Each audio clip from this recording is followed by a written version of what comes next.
I've been doing this not stupid but stupid thing where if I'm working on something where like it kind of frustrates me and I notice I'm getting a little frustrated, first of all I force myself to smile because it just sends. That's not stupid. I know, no, it's not stupid, but it's silly. I walk in, you're just.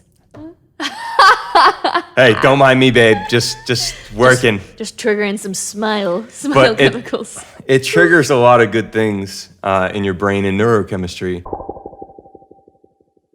Awful video, awful podcast. Nothing was good about it. Never want to see it in my life. Anyway, welcome to the first 29th floor coffee talk in the new studio, doing the most studios. This is also the first homemade iced coffee talk. And the first podcast of the entire month. Oof. Lots of firsts there. Yeah, so let's dig into what we've done here, first and foremost, with the new apartment. Yeah, so this is pretty, I was on the fence about getting an apartment like this for a while. And it's because it's a crazy move. And it's just, it's aggressive. It's crazy in like a lot of senses of the word. But now that I'm here, it feels really damn good. I don't have to see my dishes over there. I don't have to see the couch that like 5 feet away from me. This is like just the whole studio. It's an intentional space. It's a very intentional space. And I just think as the world shifts to more and more content, that this is going to be huge for us and for the viewers too. Yeah. Because like we're able to put out, more content and more like less frustration in setting up. Like like when people watch podcasts, they don't know what goes into setting it all up, and it shouldn't be that much. It should be pretty straightforward. But when you're living in the area, using that computer and just like all that stuff, so now like we can just sit down and really be organic. And I think that's where a lot of the gems are going to come. So. Absolutely. Yeah, before we were literally living in a podcast studio. Our kitchen table had microphones in it. Our living room had cameras and lights, and I'm all for going all in on the content, but it was becoming a bit all-consuming. No, we weren't even just living in a podcast studio. We're living in a podcast studio and an office of a business that does 7 figures a year. Yeah. With 2 people working in there. So we really didn't have a home. We really didn't have a place that when you walk in, you're like, okay, time to relax. It's like you're sitting on the couch and you're also looking at a podcast studio and an office. Yeah, you're making dinner. The office is calling you, and the podcast is just looking at you. So you got all the things you're working on in the office, and then your creative passion, just being like, oh, come hang out with me. It's kind of the danger of not only being an entrepreneur, but of working from home. Yeah, I've actually talked to a lot about the downsides of working from home recently. And just to reflect on what you've been going through specifically in the past month, what you've been experiencing with a little bit of burnout, I feel like the apartment's a big part to blame for that. I have hands down the biggest love-hate relationship in my life is with Hub 50 House in the city of Boston. No competition. I love it and I hate it at the same time. Like that's I'm totally so fair. Strongly on both ends of the spectrum. I didn't really get sick before I moved to fucking Boston. Every now and then. I mean, we had when the pandemic hit, I got hit. Some crazy birds going on. That or it's those middle-aged women across the hall. Might have to have a talk with them. It's definitely the middle-aged women across the hall. Probably. Neighbors here too are interesting, but I don't even want to get into that. No. But yeah, to bring it back to your relationship with the Hub 50 House in the city of Boston, I see this helping a lot. And it's all about balance. And the reason why we're in the city, the things we love about the city are the fact that it makes us feel really inspired and really driven. We are literally surrounded by so much life. Like, I've already seen 50 plus people today. Yeah. And then like our ability to just walk to an event or walk to dinner or, walk to an Equinox gym, that these things are all great, but can definitely have a toll on the mind, body, soul if not kept in check. It's just so hard to stop. Yeah. You know? Oh my gosh. I was down the Cape for 2 weeks and really entered such a Zen state for about 2 weeks, to the point where I was like, I didn't really do any productive computer work. I was writing a lot, I was reading a lot, I was meditating a lot, which is all great. But then I got back here and it took me like 2-3 days, and then all of a sudden I got this itch of like, oh my God, like I gotta do a podcast. I gotta get back to it. I was just like itching to create. And honestly, I'm really grateful for that that drive that it gave me and brought back to me, because I love it. I love being in it. And sometimes when you're just by the beach, it's really easy to just, I'll just lay outside all day. Yeah. Which is awesome. And it's all about balance. Yeah, for sure. It is all about balance, because yes, it's the summer, but realistically, you and I spend 70 to 80% of the year in 80-degree weather. It's always summer. Yeah. Like it's always summer in Florida. It's always it's winter here. You go to Australia. It's the peak of their summer during the peak of our winter. Like time's fake. Yeah. Seasons are fake. It's summer here. Yeah. In our home. But we don't even know we're gonna keep these places. Right. You know what I mean? I'd like to. I'd like to as well. I want to get to a point where marketing is really automated. And I've brought on a lot of people, as you know. And things are going really well. I'm actually stoked. I'm like more bullish on my marketing company hitting the goals that I want it to than I've ever been before. But I want to be able to tap out and just do something like work on a book. Finish, or not even finish, because I've scratched up some ideas on how to win the game of life, which is a dope book. It's already in my head.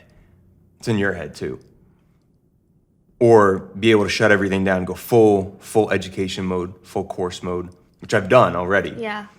But I want to be able to balance over time. Instead of having to balance every single thing in a day, I want to be able to be like, all right, this week I'm working on this week I'm working on that, right? You want to be able to have larger chunks of time to really lock in on certain projects, and that's so valuable because, yes, doing a little bit every day is good, but think of the progress we could make in terms of content, or in terms of this apartment, or in terms of decorating downstairs, if we designated a week towards it, or the real dent we could make in the university. Yeah, it's because momentum is really important. And that's really not how the normal world programs us to function. When you think about it, when we go to school, like a bunch of different classes. 6 different classes every single day.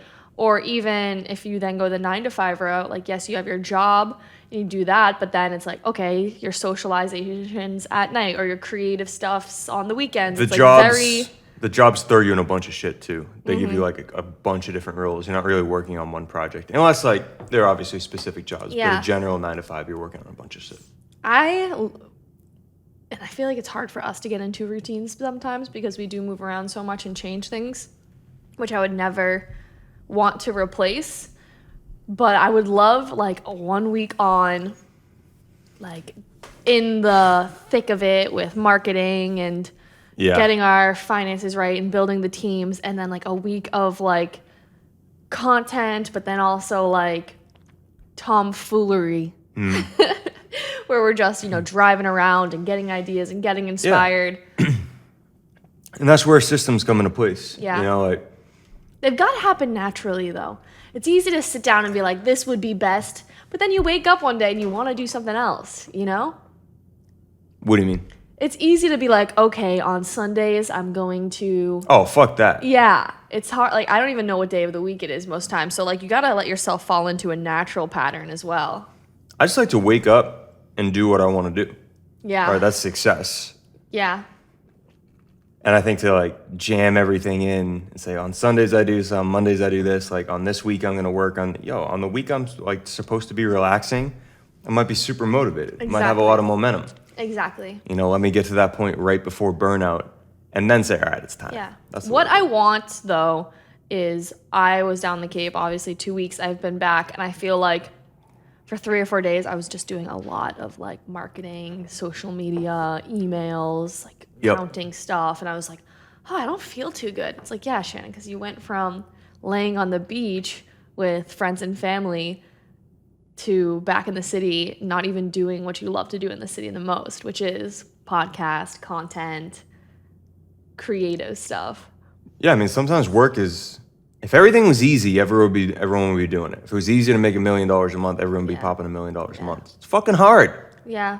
It's hard to live a happy, successful life sometimes. Like, this game of life is so fucking complex. Why do you think we got all these courses and books on it? I know. It's like you got to learn how to do it. You really do. And we're still learning too. It's so funny because I feel like before... We are winning though. We are winning. We're doing a great job. I love our life. Yeah, for mid-20-year-olds. Yeah. I mean, even for like mid-40-year-olds. Yeah. I mean, no disrespect to my parents. And not even just based off of the way we live, travel, apartments, etc., but we're happier than most people that I know. I would take my happiness over all the material things that we have. Yeah. And that's an obvious statement, but at the same time, I feel like some people think that one leads to the other, where physical things, success, money, travel, boyfriend leads to happiness, where it's really the reverse. Happiness leads to those things. Leads to those things. Yeah, and there's a whole happiness advantage thing. That's where I disagree with, David Goggins? I know of him. Haven't met him personally. Yeah, he's like a fuck happiness guy. Really? Okay, I didn't know that. Well, he's so disciplined that he says, like, if you don't want to go to the gym, you should do it anyway, even if it won't make you happy. I see where he's coming from. I do too. But to throw your happiness out the window in favor of discipline. Right. I've gone down that route. Yeah. Oh, me too. I find it's almost like, it's almost shallow. Yeah. It's almost like you're not doing anyone any favors. You're not doing yourself a favor. It's just like you're so disciplined that you're just a robot. Like, you're not even human at that point. And I've been in that kind of place before when I had my eating disorder and my exercise addiction, where I would equate my happiness with doing a spin class 7 times a week and not having any desserts or any unhealthy foods and staying under a certain amount of calories. Like, people would say, oh, that's discipline. And I would equate my happiness to that, because if I broke those rules, there'd be guilt. So I'm like, all right, no guilt, then I'm happy. But it was more like I was just trying to keep from feeling negative feelings versus digging deeper to feel happy feelings. So I was like trying to avoid the shame and the guilt I would put on myself for... Oh, so you were dodging instead of seeking. Yes. And, I had these limiting beliefs about food, about exercise, about my body. And some would say that was discipline. And that was not leading to true happiness. This episode of the Doing the Most podcast is brought to you by Doing the Most University and 6-Figure Freelancing. If you've ever want to start making more money, start a side hustle, or even quit your job, then this is for you. Freelancing is so hot right now because it is one of the easiest ways to add $2,000 to $20,000+ per month to your income. So what we did is we put together a video series that, 1, shows you how to pick a high income skill that you actually like doing. 2, find awesome partners who will happily pay you to do that skill. And 3, we show you how to get the work done and build a team around yourself. This is the exact system that I used right after I graduated college. It helped me earn like $4,000 to $5,000 a month without actually having to go do the whole 9-to-5 grind. Now, I know a lot of courses online that cost $2,000, $5,000, $10,000. We didn't want to go down that route. We wanted to make this accessible to everybody. So because you are a Doing the Most podcast listener, you're going to get a 3-day trial for absolutely free. You can come in, you can poke around, you can see this is for you. And then after that, no, it's not $1,000, $2,000 per month, none of that. It's $47 a month, which is basically coffee for a week. A lot of the students come in, they pay $47 and they're making $2,000 a month immediately after. So if you want to start making more money, hop into 6-Figure Freelancing, use the code DTM Podcast 2022 for an additional 20% off your order, and we will see you inside. And now, back to the show. I saw a great video yesterday that someone actually sent to me. Shout out Maria, if you're listening to this. Absolute homegirl, the girl I met at the 110 Grill event. Oh, okay. She was listening to one of our podcasts, and she sent me a video saying that it reminded her of something that you said on one of our podcasts, and it was related to happiness and the different studies of happiness and religions, and basically it was related to dopamine and how people chase dopamine and equate that with happiness. So they'll get happiness and dopamine from likes or from someone hyping them up or from food or alcohol or, TV or whatever that is, when in reality, dopamine just constantly wants more and more and more and more and more. So if you're constantly getting happiness from things that are triggering dopamine, you're constantly going to be chasing this feeling and never really feeling satisfied. And that true happiness or true joy is finding happiness in the process, finding peace in the process, in the moment of working towards things rather than achieving it even.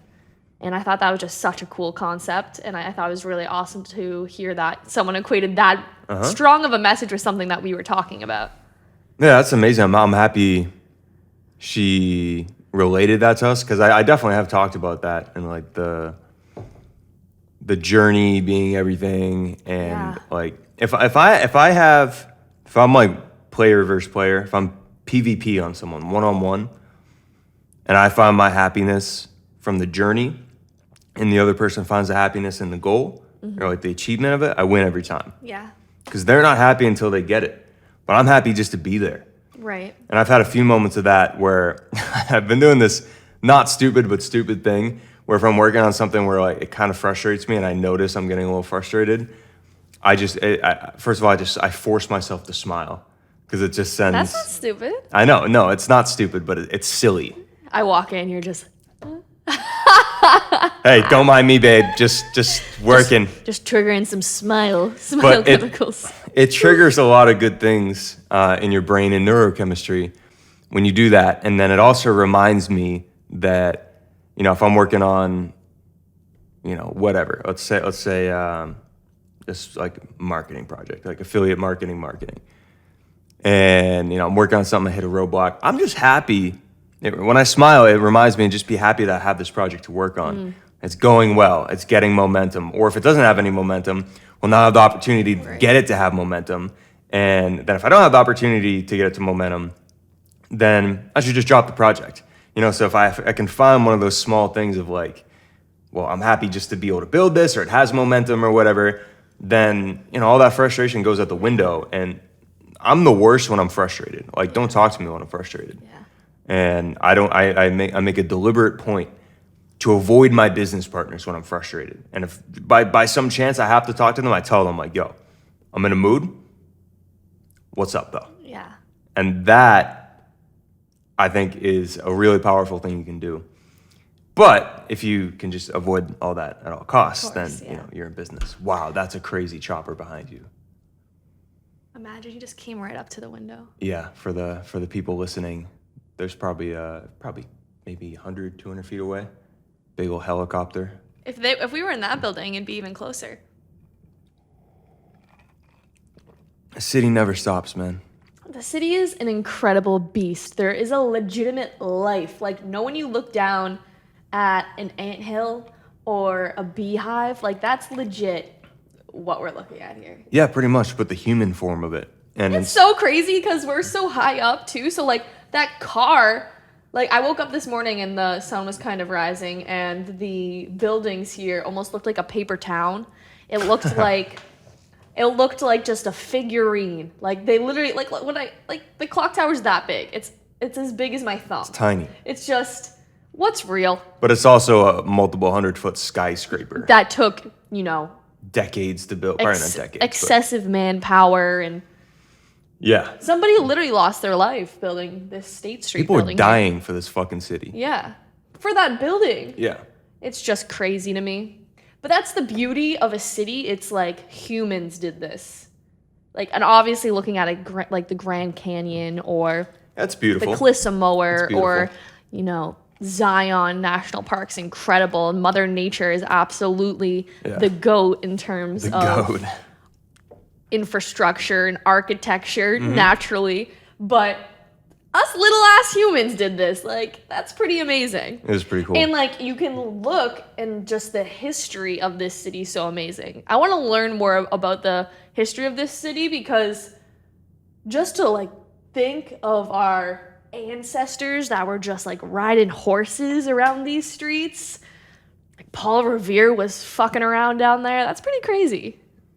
I know, and now there's a whole business district. There's the Seaport. There's Abe and Louie's. Seaport. We've come a long way in a couple Seaport hundred years. is such an interesting vibe. Every time I walk into Seaport, doesn't matter if I'm going to the gym or going out to dinner, I feel underdressed. All right, hot take on Seaport. You ready? Overrated. Not overrated. The food sucks. What? We haven't Outside been of to Ocean Prime, there's no good food. Del Frisco's is okay. Del Frisco's is fine. That's what I'm saying. It's a 6, Also- 7 out of 10. Also, the Tez we went to is great. After the Russ concert, that was great. We got chips and guac. Tez's. It was a great. It's a chip chain Mexican restaurant. It's like a fucking Okay. Qdoba. What about Strega? Mid as fuck. I think ever since Nick Incredible Verano mid. sold it, because I Yeah. believe he sold it. I think it's gone I was downhill. It very used to be underwhelmed. cream of the crop. I haven't been there in a while. However, Seaport's just interesting. Maybe I'm not like.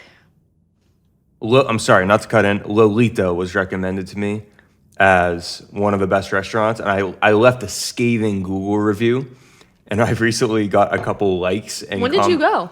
I DoorDashed sushi there, and it was horrendous. Lolita? Isn't Lolita Spanish food? No, it was something 42 maybe. Lola 42. Lola 42. That's close enough. See, you gotta watch what you're saying. However, Lolita Yeah, where's my had study? one of the worst customer service experiences I've ever had in my life. I was 2 minutes late for a reservation for one of my friend's birthdays, and they wouldn't seat us. And the lady was I don't even want to talk about this. Let's change the subject. Change yeah. it quick. Jesus. Okay, what I wanted to talk about was happiness. Let's go back to happiness here. So this is why comparison and jealousy is. You can move to the Seaport. It won't buy you happiness. You know, there's someone listening who lives in Seaport, just in their apartment, like, oh man. Seaport like, is beautiful because, Seaport's dope. like, here's the thing about Seaport. You're not getting woken up at 7 a.m. to By a crackhead scream. or a police officer just like beep boo beep boo beep. Like, It was literally a crackhead. you Just can sleep with your windows open in Seaport and get the ocean breeze. probably. I've never done it, but probably.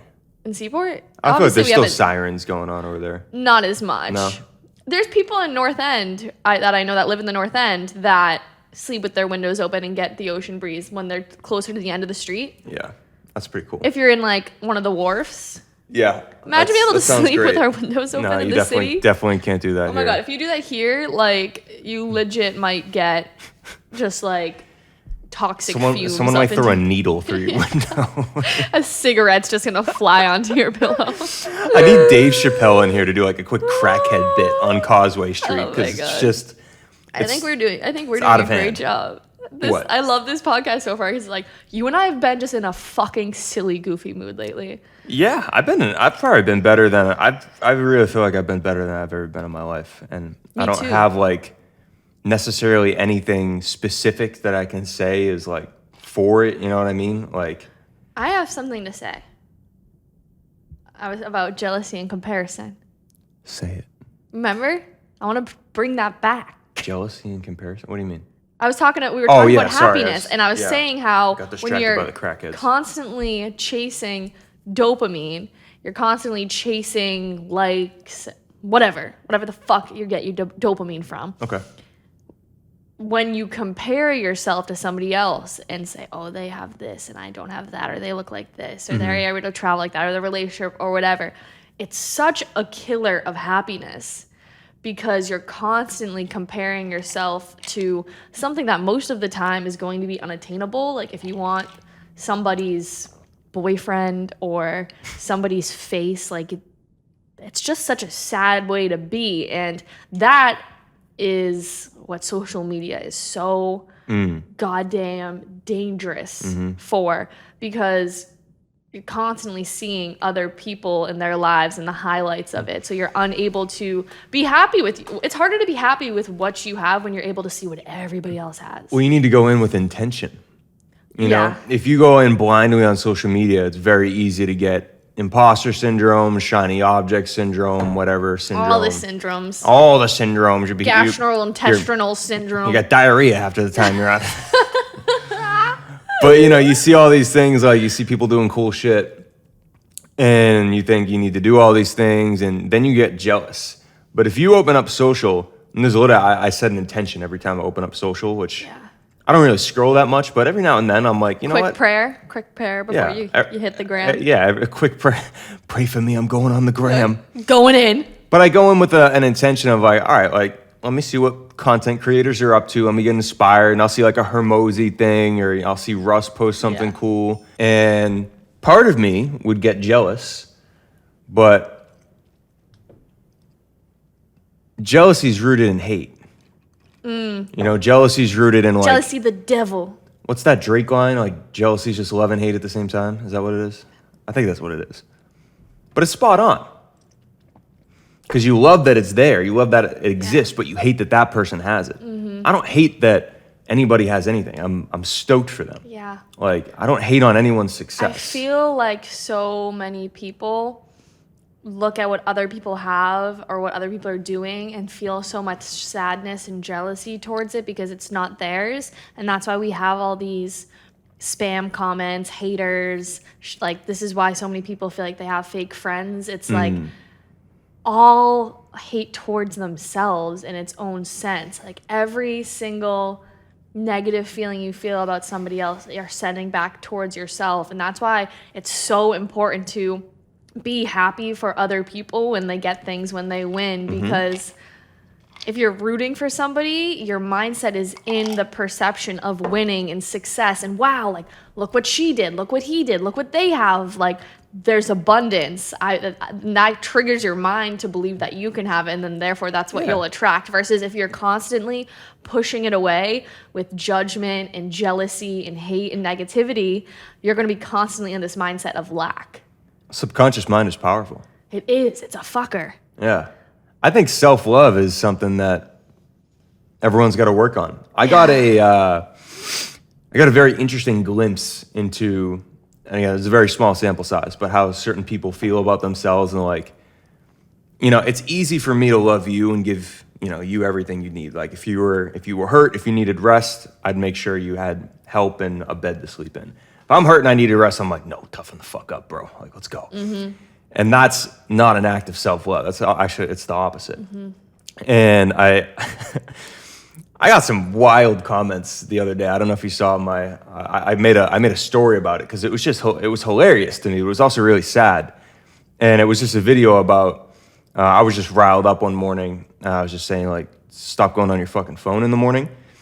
And my caption was like, trigger warning. Like, people are going to get triggered. I knew people were going to get triggered from it. And I just didn't know I didn't know the type of comments I would get. And there was this one comment that really stuck out. And there's this comment that's like, no, like, fuck you. I'm going to look at my phone. I immediately want to wake up and see, like, how much money I lost in my crypto portfolio. That was the comment. And I literally commented back. I was like, bro, I'm genuinely sorry, bro. Like, you deserve better. And it was like my actual reaction. Yeah. And there were a bunch of, like, you know, similar things, but there were literally people like defending their right to be miserable. You know what I mean? Like, think about that statement. He's like, no, I want to wake up and I want to immediately check the fucking Bitcoin price. Yeah. Like, bro. People do not recognize the power of their words. Yeah, that's And sometimes they think they're funny or joking, but they don't recognize how powerful these ingrained routines and mindsets are affecting their results in their life. Subconsciously, that guy's telling himself he wants to be miserable. Like he deserves better. Like that's I know. really genuinely We aren't sad. taught this. Like we aren't taught this. It's almost we are almost trained to talk down on ourselves, because if we talk down on ourselves, other people will expect less of us, and we won't feel this intense pressure to be good or special or successful. And because if we have this lower version of ourselves and we're constantly talking down on, like, oh, like, I don't look good, I don't feel good, I don't know how to do that, I'm not good at that, we almost are able to deal with the fact that we aren't doing those things because that's what everyone expects of us. Everyone knows we're not good at those things. We admit to those kind of things, so Right. therefore we're not. Oh, I don't work out. Like, I'm not that kind of person. Yeah, it's a cop-out. It is. A huge fucking cop-out. It is. But the ego loves it because it's an excuse to be mediocre. 100%. That's kind of what I was talking to you about last night, whereas, like, I know why I'll get sick. It's because it's an excuse for me to just not do work. Yeah. And that goes to me just not having a good relationship with, my work-life balance or whatever. It's so important to constantly be asking ourselves, what beliefs do we have that aren't serving us? Because if you are constantly thinking, I'll only rest when I'm dead, I'll only rest when I'm sick, then your body's going to keep getting sick in order to get you to rest. Right. Versus, okay, I can take a little extra care of myself at the end of the day and be able to work longer, harder, stronger, and enjoy my normal life. And this is what I was saying to well. you last night, where, like, I didn't even want to hear about the past. Like, you're able to reprogram all of that. And I've been kind of silently working on this 5-pillar meditation. And I've been diving into every single pillar and examining. I'm like in Stranger Things, going into, like, the upside down and, like exactly what you reprogramming mean. shit. Yeah. And I'm finding things that I don't like, and I'm changing them, and I'm keeping an eye on them, and I'm going in there every single day and every single night, and I'm making sure that they're set to the way I want. Nobody teaches you this. Yeah. And this is something that, like, nobody taught this to me. This was just, I had this idea to do this style of meditation, and it's evolved in a way that I think is really helping me. And I've dove into, like, that health pillar. It's okay, like, what's going on? And I've seen these limiting things. And I've dove into the financial pillar and seen how that relates to the health pillar. And I've noticed that connection, and I force those 2 pillars to talk to each other and communicate. Where, like, that's it might go over some people's heads, but that's literally programming your subconscious mind. That's what you're literally, like, your brain is the most powerful supercomputer known to man. I think. There might be some crazy supercomputers now. Yeah, out in, like, Japan or Yeah, something like that. But that is the power of meditation, and Aubrey Marcus talks about this with sending these little spiritual versions of himself out into the future, out into certain experiences, or in your case, into certain areas of your life, to really go and examine and almost bring back this information. Because when we really sit down and get mindful and really dig into certain scenarios, we can time travel. We can time travel into, okay, well, what if I did go down this route? What would that look like? What would that feel like? Okay, let me really focus in on my relationships right now. How do I feel about that? And the next thing you know, you're getting these visions of what you want to be better, or something that needs to come up to heal. It's a downloadable program. Yes. Just like you download Skype on your computer or Spotify. Okay, now your computer has the ability to play music, to stream music. Like, know when you're sitting just on a train or in a car in traffic, and all of a sudden a random memory comes into your mind, or, a conversation you had with somebody, or an idea. Like, that is a download in and of itself, and we can be more intentional with those downloads. And that's the importance of our external environments as well, because if you're constantly watching trash, if you're constantly tapping into, just really Yeah, if you're watching silly TV all the time and you're that's in, like, where your subconscious is going to be at. Yeah, and I mean, I had a moment in the elevator coming up here, and I've been talking about, like, how I see so many people, and how I literally have had the conscious thought of, like, okay, I need, like, an energy guard. Like, I need, like, I don't want to absorb anyone's energy. Yeah, I might need one of those. But there were 2 girls, and they were just, I don't know what they were doing, but they were just, like, she was like, "Oh my G," or "OMG," like blah blah. She was literally talking in abbreviations, and I was like, "All right, you're gonna do you," but like I don't want it. They were just having a stupid conversation, and that could be like, you're living with somebody, you're living in a crappy home, whatever it is. But if you are there, I think it's even more important to dive in, regardless of where you are. We live in an amazing place, and we still need to dive in, but we can just program all these things to be better for ourselves. And just as the energy of the sun can burn our skin, the energy of other people's words and thoughts and emotions can affect our feelings as well. And it's funny because this necklace, apparently since it's clear, it's more of like a cleansing crystal. So like energy can go into it and like cleanse. Getting some sort of like dark crystal or stone or clothing is apparently better for repelling. But I really experienced this on the 4th of July. Because we were in a house with about 30 people, and all of a sudden I just felt so overwhelmed with emotion, just so heavy in my chest area, and it was like, where is this coming from? And it wasn't until I went on a walk with you or went for a drive and really removed myself from that environment that I felt more like myself. So the concept of picking up on other people's emotions is like so freaking real. It's insanely real. It's so real. And I think everyone's an empath to some degree. Yeah, absolutely. It's just a matter of like your awareness to it and your sensitivity to it. So many people, specifically men, have all these guards up emotionally that their emotional awareness is less, so they're less affected by other people's emotions just because they're more numb to emotions That's in general. Dudes' culture is to chirp each other. Yeah. Like, how do you make friends with a dude? Like, you literally make fun of them, you chirp them, and then they're like, fuck you too. You want to be friends? And then you see these dudes drunk at a bar just basically making out. Yeah, Like the dude love is so strong. Yeah. Because they don't express it in that way. I've seen this time after time with guys and drinking. They'll be like drunk, and next thing you know, they're just like hugging, like, I love you, brother, I love you. And I feel like it's because it's all of this unexpressed love. Because it's weird. All right, think about this. On social media, you post a nice picture. Yeah. All the girls like, oh my God, babe, so hot, fire, can I date you? Can you imagine if like Jonathan, my brother, posted a picture? I was like, dude, so fucking hot, bro. Obsessed. Yeah, exactly. Like, it would be the weirdest shit ever. Let's talk about masculine and feminine, because we've been conversating on this for a while now, and I just love hearing all the different perspectives on it.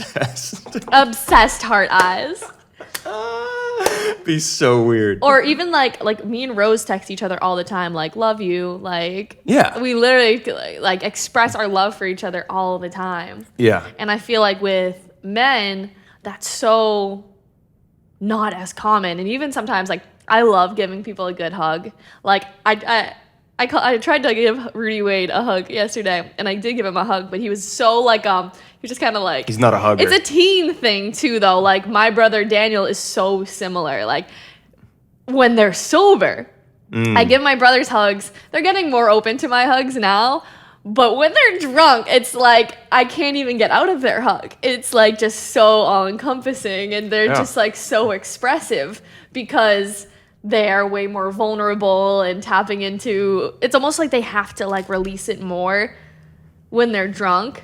All these feelings have been bottled up. It's finally an excuse to let them go. To express. Like my brother Daniel on, I think it was Christmas Eve, was just feeling himself. And like, it was just so lovey to my mom and to me. It was like so adorable. On New Year's, we're on the yacht. Mm-hmm.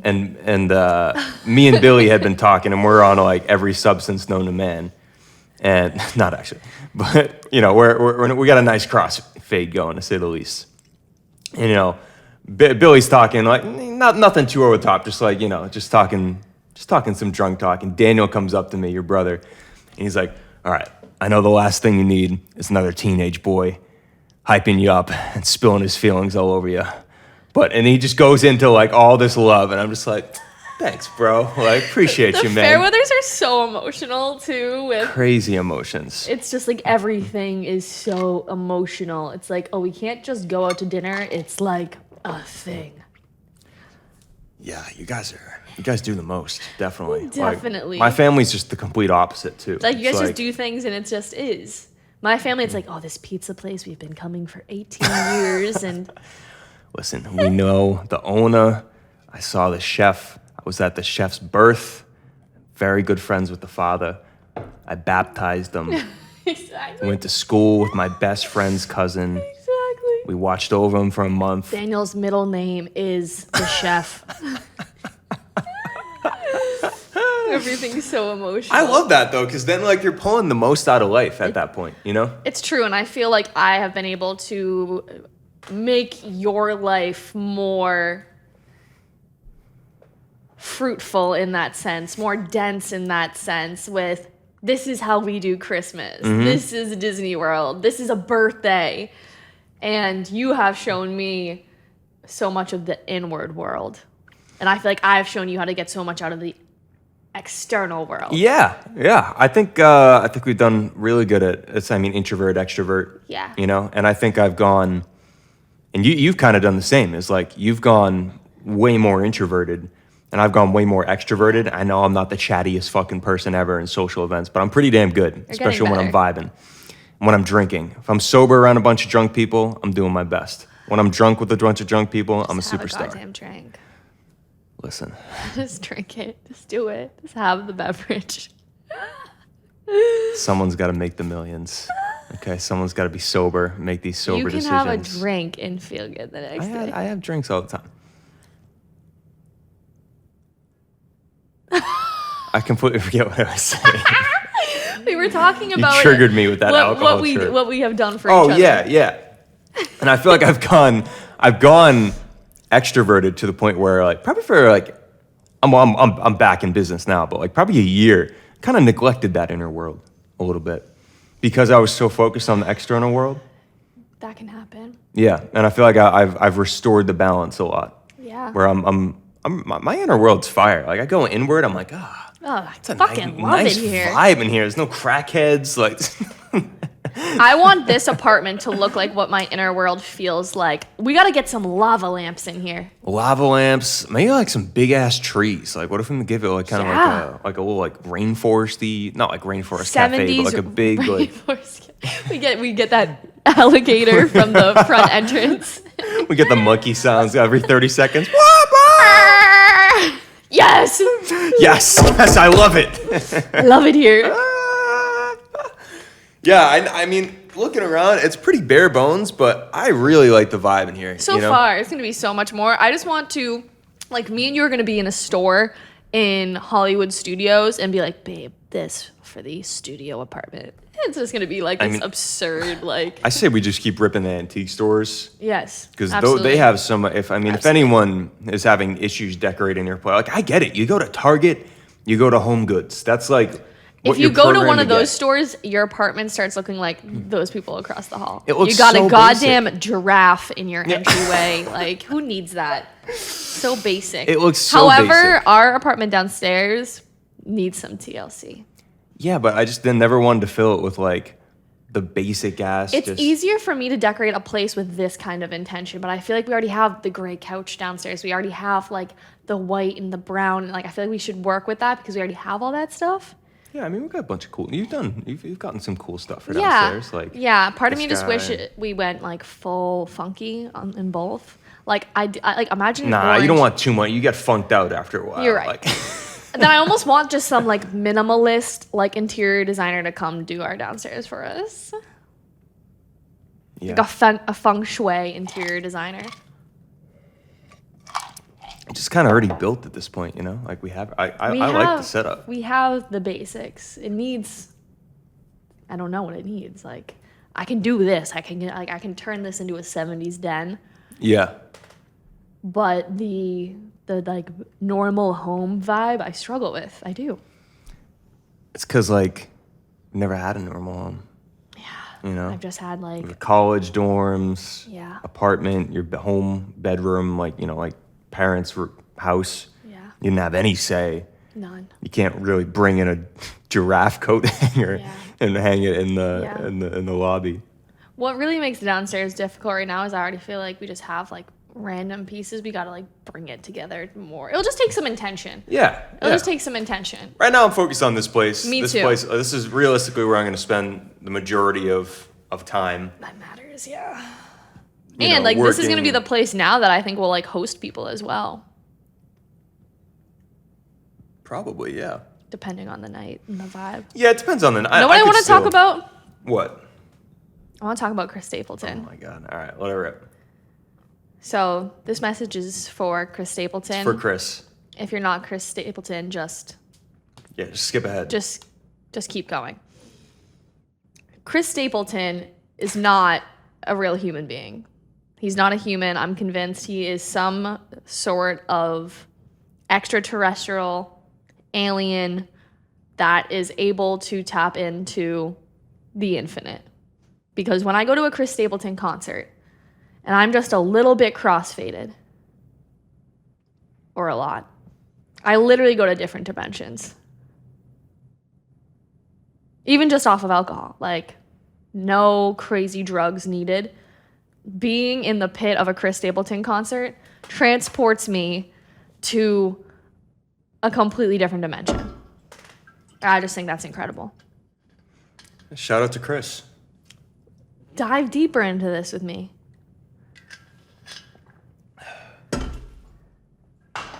What happens? Music has a way of activating neurons that other things can't activate. Running up the hill, I'm running up the top. God damn it, Vecna. It's so true though. Like, it's so amazing. does. It takes Magic you- is real. Takes you out of the physical world. I'll be at a Chris Stapleton concert and I'll be in the pit and I'll be like surrounded by at least 200 other people, like shoulder to shoulder, and I'll close my eyes and I'll feel like I'm in just this blank space just by myself. You're on a drug when you're listening to music, and we have it unique that we have streaming, and there's so many ways to listen to music now. But if you haven't been to a live concert in the past, I know. since COVID, get your ass to your favorite musician's concert. It's a vibe. Like their actual energy is there, and the songs that you already know and love, like they already trigger neurons. Like look at someone's brain on a song. Like it's literally a drug. Like the same areas get lit up. That's what you're experiencing. And like for me, like he's a great artist. He doesn't do it for me though. He doesn't put me in a magical state where I'm like. Have you ever been to a concert that you feel that way? No, you would know. No, not really. So we got to get you to one. No, I haven't. I think seeing someone like, because you need like good seats too. Like you got to be good close. seats, Because I've been in the cheap seats for Chris Stapleton. The first like 3 times I saw him, I was on the lawn. But those were my first few times seeing him. I was also younger and not as like, yo, trippy. Not as woke. Yeah, so like I didn't know, but it definitely was like wow. But then going to the pit, like being right there, it's just like I feel like you seeing someone like maybe Mike or Morgan Wallen.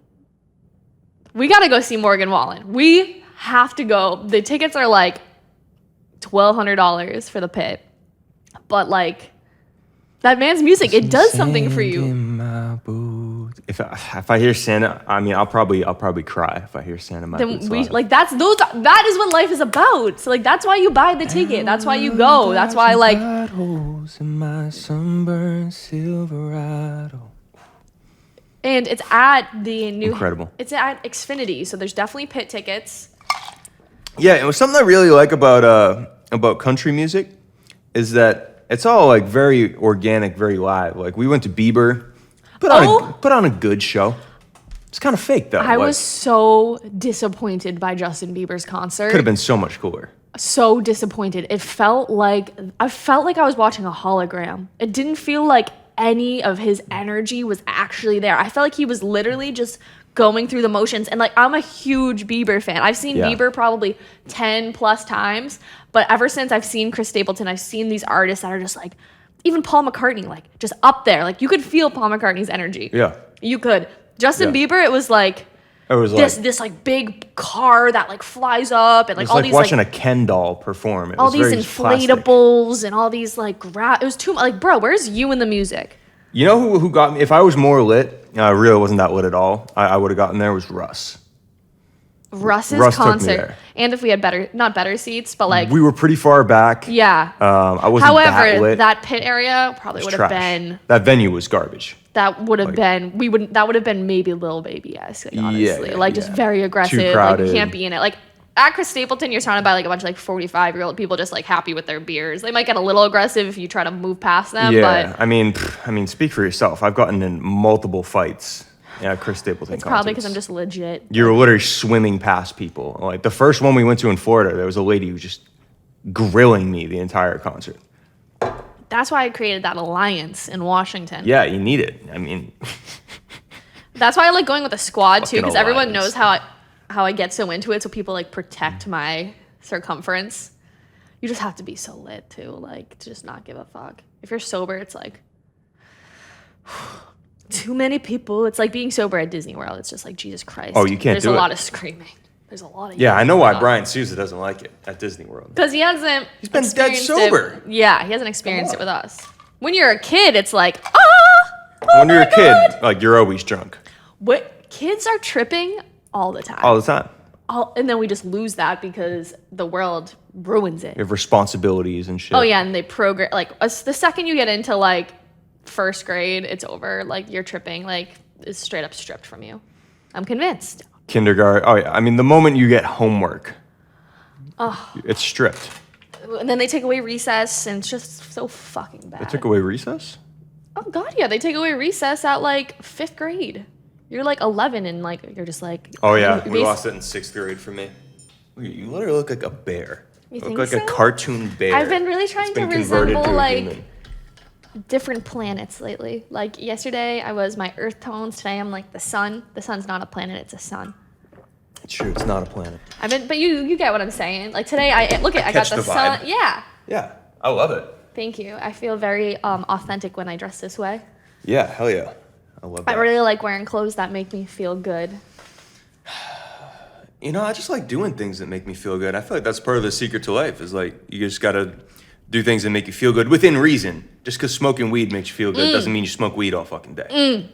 Because smoking weed all the time can lead you to not feeling good, to a point where it's so not good that like you've ruined smoking weed in a sense. That's anything. Like making money feels good. I got to a point, it was like 4 years ago, I remember I was making 4 G's a day. I didn't feel good. I got to a point where I was making so much. It wasn't like I was making so much or like, oh, I'm just like making too much. $4 grand a day is not that much. Too much money, Yeah, it's like, not enough power.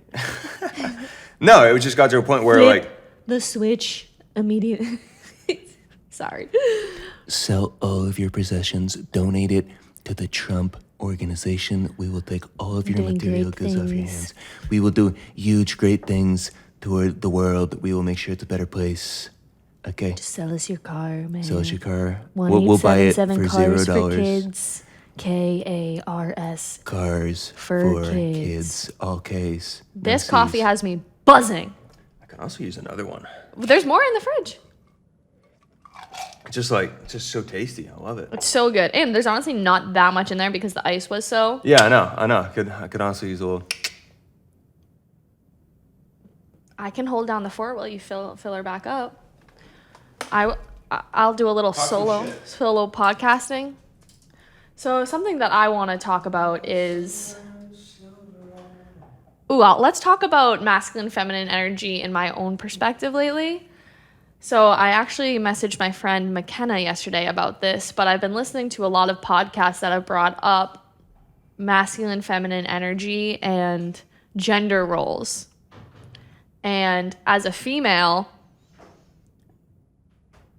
Jordan Peterson was talking about how females who really focus a lot of their energy on their careers and really build these amazing careers to the point where they might not have a family in their 30s or they really rise to the top of their company, end up having this fulfillment lack in a sense.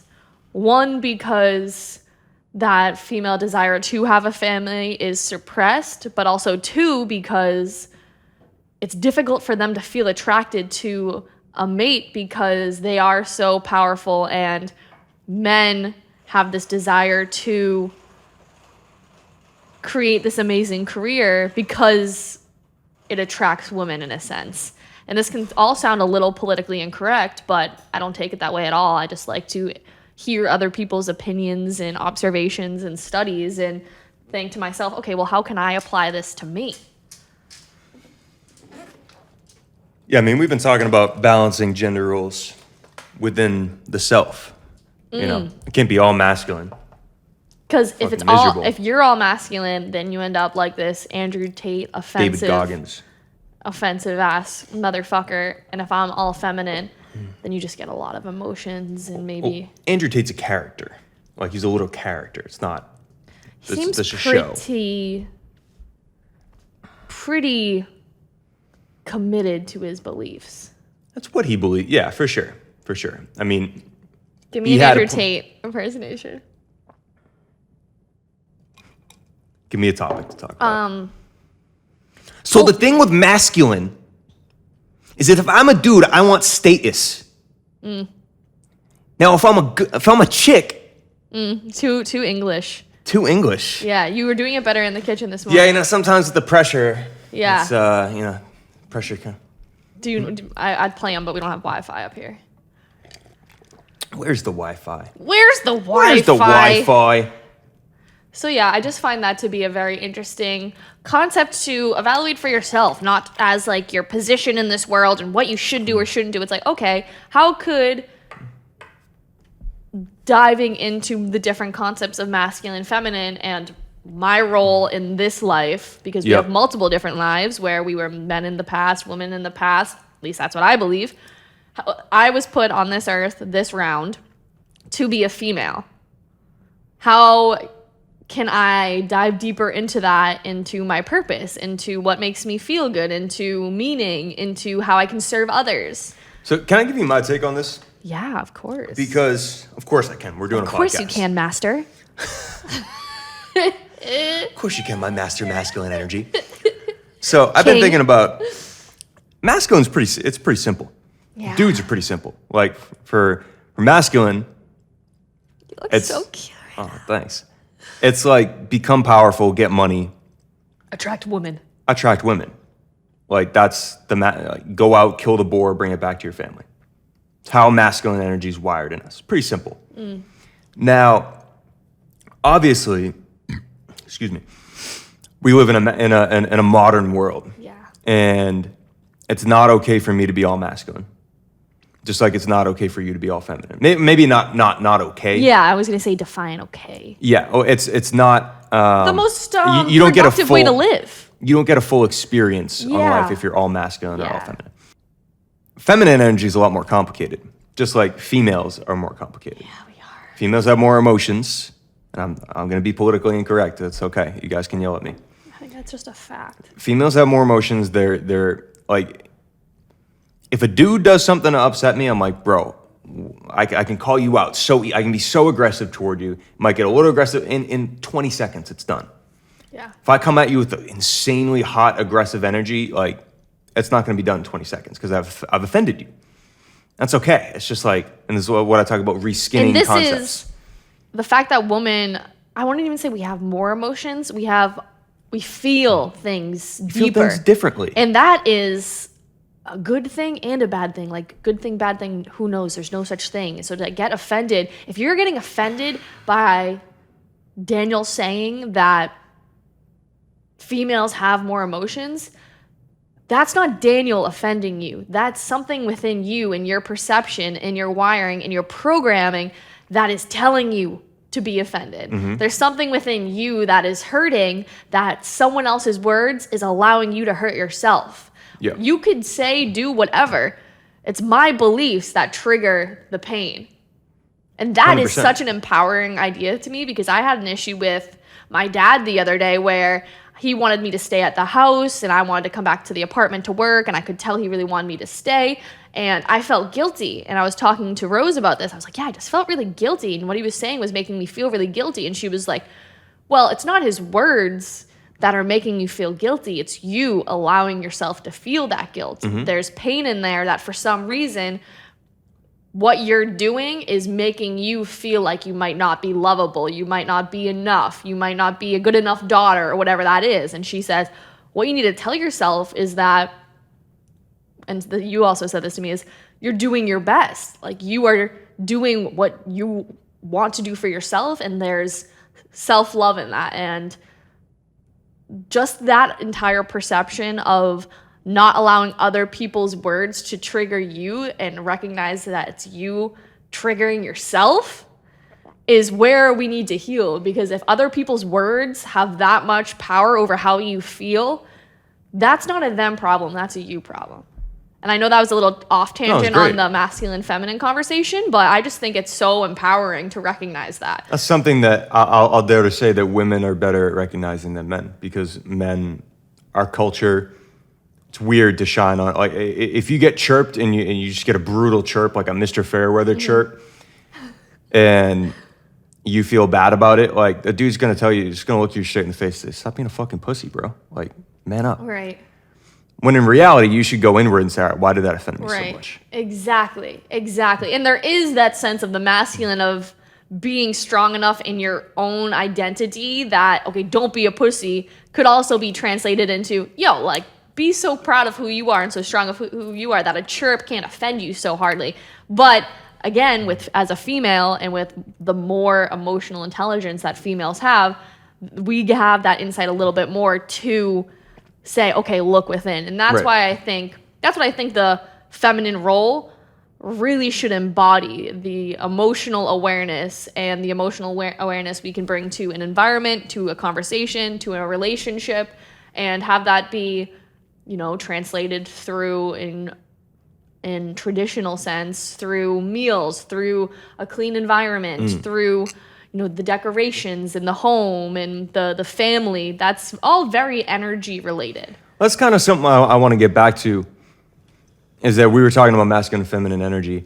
Now, saying as a man, it's very simple. Yeah. It's status, power, and attract mates and reproduce, right? Women are much different. A female energy is much different. And I've been watching you the past week or so. You know, you're building like this social media agency that you're like, you know, you're not super in love with. You know, you've come from doing the affiliate marketing lead gen, which went really well, and still that's, you know, you're making the most money there. And I've seen you I don't want to say struggle, but be confronted with a challenge. Yeah. And like, all right, what do I want to do? Like, what's my role? You know, my role is very clear cut. But I've just seen you kind of go through this kind of journey of finding like where your feminine energy is supposed to fit in the business world, in our own relationship. I kind of want your take on it, because like you said last night, like, you're never going to try to compete with me financially. I'm always going to win, because it's hardwired in me. Yeah, and for a long time, I had this perception of not competing with you, but this need to be doing what you're doing. Yeah, and this need to be as good as you, and to be constantly like chasing towards where you're at financially and in the marketing world and in this financial aspect of your personality and who you are. I'm just a builder, though. Like, that's just part of like my personality type. Like, I like to build shit. And I think I've gained a lot of really great skills from that perspective of learning new things and learning how to take on a new skill that can make you money, and how to really dive into work and get into flow, and how to focus and how to grind, like all these great things. Yeah, you know how to work more than most dudes. Yes, exactly. 100%. But I constantly have you as this mirror, where now I'm taking it more as inspiration rather than I have to be doing this the same way, where my energy and my brain probably can't do it the same way you can. It just can't. Right. I don't even want to say can't. You can play in the same field, for sure. Yes. But do you want to? Like, what's the... Right, exactly. So my question for you is like, all right, well, you're in a transition phase. Where do you allow your female energy to shine in a place that I can't shine? Because I'm a dude, and I'm a certain type of dude. Where are you letting that shine? And I have my own hypotheses and theories and suggestions. Yes. But I'm just curious where you're letting that shine. Because like I said, masculine's easy. It's just like build shit, dominate. Well, when we look back on our relationship, I think we can see how I've made the biggest impact in terms of our relationship. And that is related all to emotions and to, okay, let's stop working and let's go see something. Let's go enjoy something. Let's go travel. I think the way I bring up conversations and the awareness I have in terms of things that we've gone through, I think I have an emotional awareness that I have now that I didn't have when we first started dating. And I think maybe that's part of the reason why I was so attached to this concept of impressing you by becoming more like you. And I also had this judgment in my mind from, honestly, like people like Billy, who I would say, oh, like you should try this, you should get into marketing, you can do this, like look what Daniel has done. And he would be like, oh, well, what have you done? How are you doing it? So that kind of pushed me to then, okay, well, I'm going to do this as well, to then teach others that they can also do it. And I have, not to the level that you have, obviously, but I've had this what's the correct word I'm looking for? This label of wanting to be the successful entrepreneur archetype, because I did not want to be just the girlfriend. I did not just want to be the rich boyfriend's girlfriends. I wanted my own success. And I think that's worked for me. And it's been an amazing thing for me to have. And I think I've always been that way in a sense. Like in high school, I was dance team captain, high school president, just always had these big goals and these big dreams even before I met you. So then to meet you, that like escalated it as well. Because as we've said, like I am a masculine female in a sense, very dominant, very driven, very confident. And then dating you kind of escalated that, because then I almost saw you as this mirror of where I can be better in my masculinity. But now I'm just so much more open to the feminine sides of me. Amen. It's interesting, isn't it? Oh yeah, it's deep. And I've just been evaluating, because I think we can be so much better if I am tapping into becoming more of me instead of becoming more like you. Yeah, 100%. I do need 3 versions of me, but I don't need to date a version of me. Yes. I'm enough. I get enough of myself just living in me. And I also think it's important to take the best components of the other person into yourself, because we really do become the people that we surround ourselves with. And anyone that has known me for a while will say that I've changed so much since I started dating you. Yeah. And I think I've taken a lot of great components from who you are and your strengths, just as you've taken a lot of my strengths, and that's where the yin-yang component is so beautiful. But it's really important to recognize, okay, but am I nourishing the parts of me that are truly me? Well, I think what's truly you and what I'm suggesting who you are. So like, have your guard up to some extent. You literally can't offend me. No, I know I can't offend you. I'm just saying, like, don't let my suggestion of who you are, like, I find it interesting. define your own. Well, it's nothing bad. It's all good stuff. Is I think something that like you can dive in on that is very feminine, but also serves a masculine role. Is helping people get out of their own mind. And you've had certain experiences in your life that have helped you do that.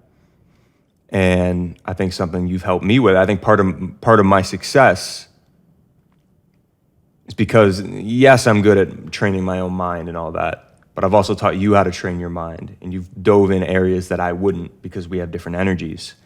And you've shared those with me. And I see people walk up to you at a 110 grill or in an elevator and say, oh, you've helped me with XYZ, with my mindset. With me, I get a lot of DMs, like just like habits, business, shit like that. And I think that you can double down on that, and double down like learning about yourself in that regard, but then also sharing that with other people. That's beautiful. In the form of like creating content. I really appreciate that insight. For sure. But like podcasts, all that kind of stuff. And then, you build a business around that, of course. Yes. And now we're in the amazing age where we can get sponsorships, all that, the whole kind of like, I don't want to call it influencer, but just like content business. At the same time, I never want to rely on the things that make me feel most like myself, like this podcast, to make me money. And I know you agree to that, and it can. But the dream is like, oh, I wish I didn't have to do certain shit that I don't like to do. I wish I could just do what I love. Yes, of course. So yes, there's a fine line to walk there. Exactly. But that's why you have that skill of basically affiliate marketing. Yeah. And that's how you can use the skills you learned. You've learned how to focus. You've learned how to flow. Now, the majority of people can't do that. That's why I say you should use those skills to create, like dive into a podcasting course. Yeah, absolutely. Dive into reaching out to sponsors. I've had things this of that nature. limiting belief of I can't go all in into the podcast until I feel financially secure You'll never go enough. all in. You'll never go all in. I know. I did the same thing with content and music. I know. And then I was like, okay, well, I mean, the number will always get bigger. I was like, all right, I'm a millionaire. Like, what do you mean you don't have enough fucking bread? Like, what are you talking about, bro? Yeah. You should always be in your own head. Absolutely. You just got to do it. Absolutely. This has been such a good combo. I'm just processing a bit. I know. Sometimes these get so deep where it's like, you just got to tap out after a while because there's a lot to process and think about. Can we do a breath? Yeah, we can do a breath. Can you guide us? Yeah, I'd love to guide you. Guide our listeners. It's been a heavy conversation. So just start by shaking it out. Deep breath. No, nothing crazy. Just a little bit of air.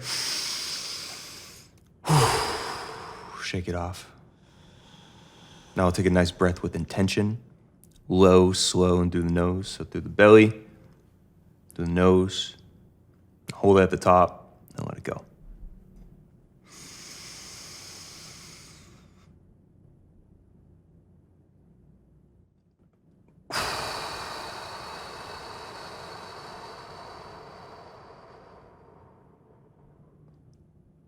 Do one more like that. Fill up your belly. Don't breathe into your neck. Breathe into your private parts. Hold it at the top for 4 seconds and then just let it go.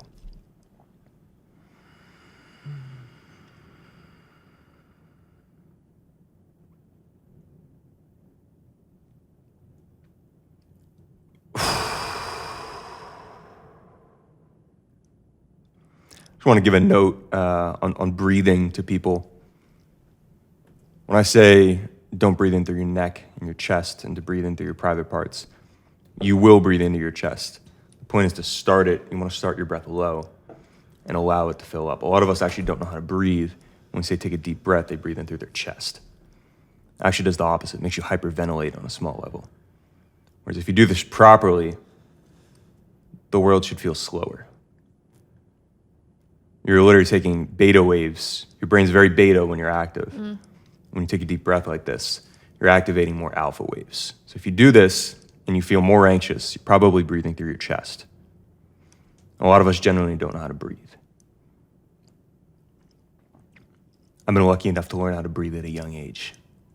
Yeah, it's something that, again, we're just not taught and really should be taught. And it always makes me think of how bad school sucks and why you should sign up for DTM University. Of Jay Shetty's book. How so? Think like a monk? He talks about how his first day at the ashram. How he went up to this monk and he was teaching kids how to breathe. That's what they learned on the first day. Yeah, our education system's really jacked up, huh? We really have to decide, like, one of the most important decisions we can make in this life is what do we really want to learn? And I saw a video about how the system really programs women to not learn more about their emotions and their emotional superpowers in a sense. And once women are really given the space and the respect and the intention of learning about themselves, which is powerful because you just said something that I'm good at is learning about myself and then sharing that with others. That can really help not only themselves and their purpose, but also the people that they surround themselves with and the people they share that information with. So just to wrap up that conversation, I think that everyone should go into themselves and learn more about themselves to then find out what they can share with the world and what they are. Once you know yourself, you know your capabilities and you know it's why you're able to dive into, and something you're so amazing at is diving into freedom and diving into achieving personal freedom, and have that be getting into flow, or have that be meditations or journal prompts, and you're really, really good at like creating these structures that people then can apply on their own level. Thanks, I appreciate that. Yeah, and that's so many different, that's like the course, right? Yeah, because yeah. the course is a structure. This is how you make money. Yes, my life number apparently revolves around teaching, and I think I'm a very good teacher, and you're one of my best students. I've seen you earn a shitload of money. But I just want to highlight something real quick, talking about the system. And I think the system wants women to be subservient to everybody, to be these docile little flowers who don't speak up. It's why we've seen women be suppressed for almost 100 years. Yeah. And that's relieving itself, sure. And I think men are trained... In a toxic way sometimes. In a very toxic way. Because the system plays the hand in it. Because it makes it about division versus women, learn about yourself, express yourself to help the greater good. Instead, it's like, women, look what the men are doing to you. It's supposed to be harmony. You're supposed to help me, I'm supposed to help you. Yeah. But the system wants women to be subservient to men, and really to everybody. And the system wants men to be lackeys, to be slaves to the corporations, and not be able to find themselves. Because when a man can't find himself, then he has no choice but to just be a lackey. He has no ability or awareness to look at himself and find where he's weak. All he can do is just stay on the grind. He's never able to take himself off. That's what the system wants. They want you in the 9 to 5. And they want the women to be subservient to the man. They want to install this 1900s basic like man, and obviously we've improved a lot because there is an awakening going on, and people are like, no, this is a stupid system, fuck this shit. But there are higher powers, New World Order, whatever you want to call it, that the system is structured in a way to keep women subservient and men blinded. Men stuck in toxic masculinity. It's why you have these cultures where it's hard for men to express themselves.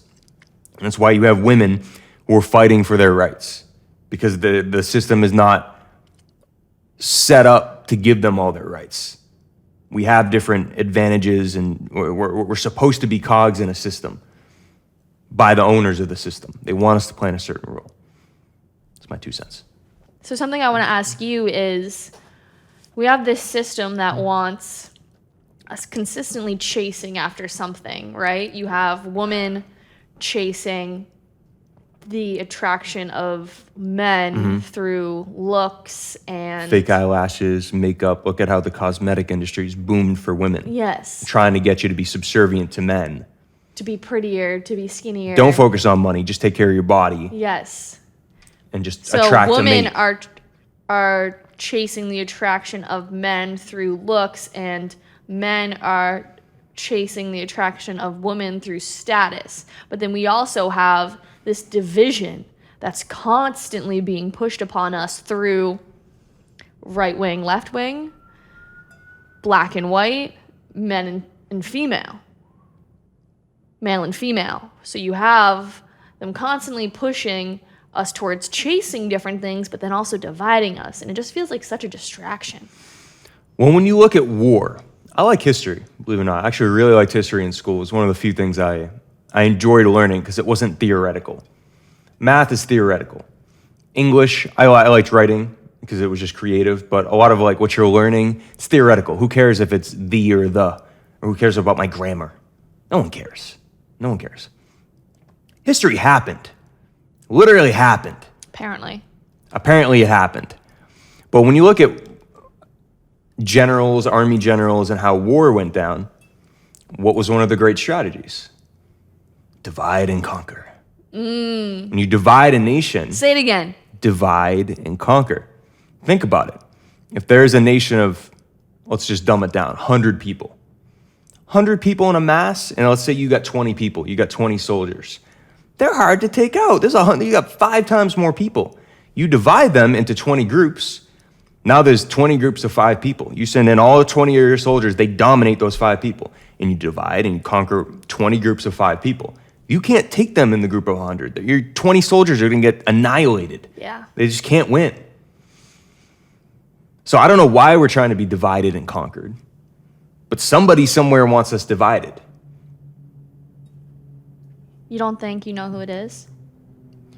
I don't like to pretend that I'm at a level of status in my life at just turning 27 years old Yeah. that I know who's in charge of the world. I'm If not that I had delusional. to guess, I'd say that people want us divided.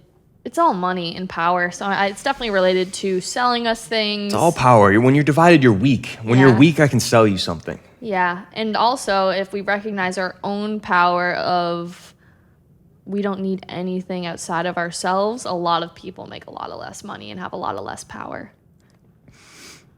If I don't need anything, if all I need is myself, I don't have to buy shit from you. Yeah.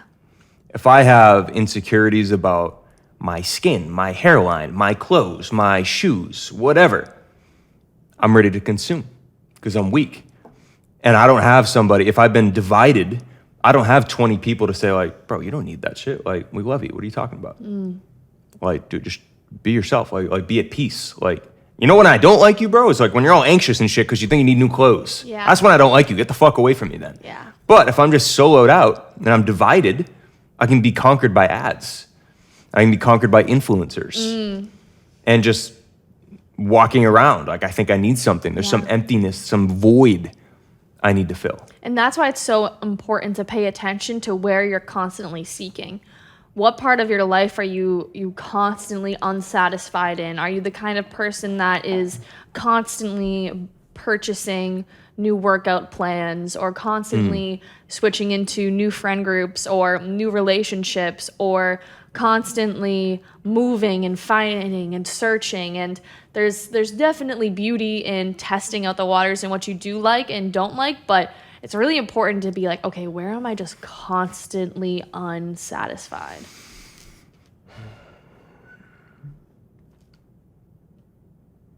It's a very good point. You should have your guard up where you're constantly unsatisfied. Yeah. You know? Because then you're so easy to sell. Yeah. It's Like so for easy. me, I know that for a long time I was constantly looking for the validation of others. I was constantly wanting to make everybody happy with me. I was constantly searching for more approval. And that was when I was posting to Instagram every single day and not really eating. And if there's any sort of conflict, I always took all the blame and was so apologetic and unable to really be like, wait, like what actually just happened here? I was just so focused on other people. Like I would literally have parties when I didn't even want to have parties, you know? Like I did all these things for the happiness of others and that wasn't making me happy. And it took a long time for me to realize that. And in this grand search for meaning and purpose, I believe in life, you want to look back and believe you lived a life worth living. And what does that come down to? It comes down to peace, laughter, happiness, and finding what it is that really makes you happy. And happiness isn't going to come from constantly trying to change yourself. No. I mean, I know happiness for me comes from like doing stuff like this. Yeah, Make I me feel so good really right now. Yeah. Any kind of creation makes me very, very happy. And when I look at like my own dissatisfactions, I was dirt broke the majority of my life. Like really broke. I never had money all throughout college. And I think you've seen this is when I started moving and things started happening, I was very willing to prove. There's a reason every affiliate marketing system I came into, every marketing group, there's a reason I was number one every single time. Because the reason I'm everyone's favorite. Because I fucking win for them. And part of that is because I was insecure about that. You know, and I want to prove like, no, I'm the best. I dominate even though I was broke. And that is related to, I think it's the sacral chakra. When I was sick a week and a half ago, I picked up that chakra book you had. And it was one of my signs. I forget what it was, but it was related to just one of the signs that was like prevalent based on my age and things like that. And it was like the good in it, there's like a positive and negative based on the chakra. And the bad version of it was you do things to appease other people. And you do the things that are making you better, not to do them for yourself, but to prove it to somebody else. And when I had to take a look in the mirror and look at my own, look at my own businesses and things of that nature, everything gets better when I do it for myself. Like when I make a song for somebody, it's not the same. When I do it just because I have shit on my mind and I need to get it out, it comes out great. When I do a project because it's for me, it comes out great. Like when I wanted to launch the university, that was for us. That was for us to be able to provide to people. It See, wasn't that's us, like, for other people. But exactly. So Because I would also say, like, when finish. you do something for me for a birthday or something, it's almost better. Well, let me finish. There's a line to walk when it comes to service. And you want to serve people. Right. And you want to provide a level of service. But when it becomes you're trying to prove something to somebody. Like last year, your birthday, we had a great birthday. We did the boat. We did I don't even remember what we did. We had a badass birthday. That wasn't me trying to prove to you that I could throw a birthday party or that I was a good boyfriend. That was me saying, let me express my love for doing this. Yeah. Let me do this because I want to do it. Yes. You see the difference? Yes, absolutely. If I'm making a course to prove to you that I can make a course. I love your birthday. I love it. Like, I would never say, like, oh, like, look what I did for you. You Right. know, like, I love it. It's Right. so fun and exciting for me to do that. And there's two sides to every coin, and I think it's really important that we're in every area of your life, you're making sure you're doing it, you're making sure you're doing it to express the love you have, express something. It's for you to serve them. It's not to prove something. It's not to do it in this needy, grappling way. It's not to say, oh, look at the birthday I sent. Yeah. Look at this. It's like, yo, I threw you a badass birthday because I fucking wanted to. Right. There's a huge difference. You did the Yes. same exact thing, but your intention was different. That's the same thing Yes. with business. It's like, look at all I did for you. Like, look at all the work I put. It's like, bro, we crushed. Yes. Yeah, I want to do that. We dominated. Yes. That's a huge difference. I love that. What would you think the theme to this episode is? I feel like there's a real core theme to it. What I first feel is getting to know yourself so you can better serve others, getting to know yourself so you can live a happier life. Like, we've had a theme here between diving into masculine and feminine, between diving into what you really want to do. If we were to title this, I like to talk about this now because it's all so fresh in our minds. Well, we've had a few different topics here. I mean, we've gone through gender roles, knowing yourself. I mean, if I were to title this, I would be like, doing the most episode, whatever. Understanding yourself or self-awareness, masculine and feminine energy, and then maybe one more thing. Yeah. The New World Order.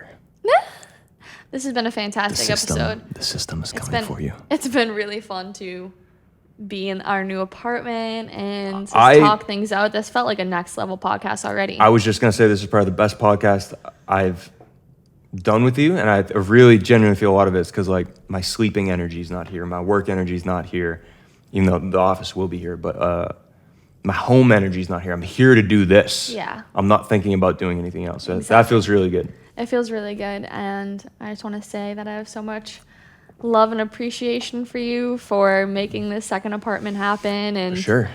setting everything up with me and just taking over. I'm really excited about this, and I hope if you have been listening and you made it this far, you got a lot of value out of this. Do you want to give any DTMU plug here? Yeah, I mean, if you've made it this far, as a project that we are doing not to prove anything to everybody or to anybody, it's a project that we are doing out of pure love and of service to the world. And we're calling it Doing the Most University, aka DTMU. And it encompasses everything that you need to win in life. We're working on a book called How to Win the Game of Life. And I feel like the university is a video form of that. And it goes over these 5 pillar concepts of your financial freedom. So right now we have a freelancing course in there. It's the main course. And we're adding copywriting, advertising, affiliate marketing, UGC, which is basically how to make videos to get free stuff and get people to pay you, and a slew of other things in the financial realm. We're adding in a meditation series. We're adding in a mindset control, so you're in charge of your emotions. We're adding in. We have multiple trainers we're working with right now to add in physical fitness. So it really is, and there's a bunch of other things as well that I won't go over.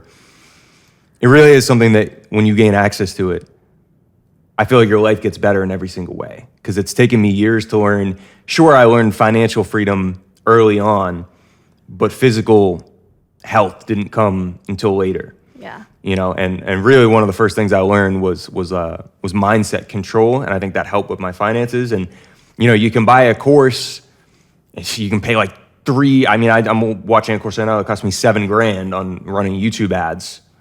You can buy that, but you miss all the mindset stuff. So at DTMU, our goal is to make something accessible to everybody.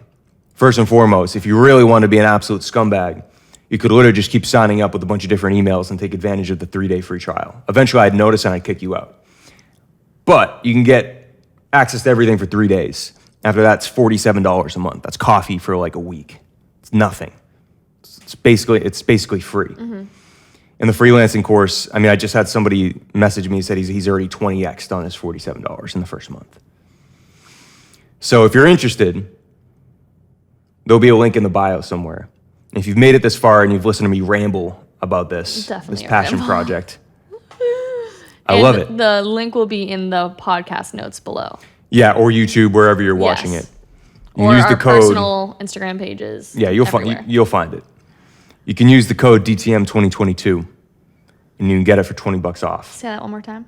DTMU 2022.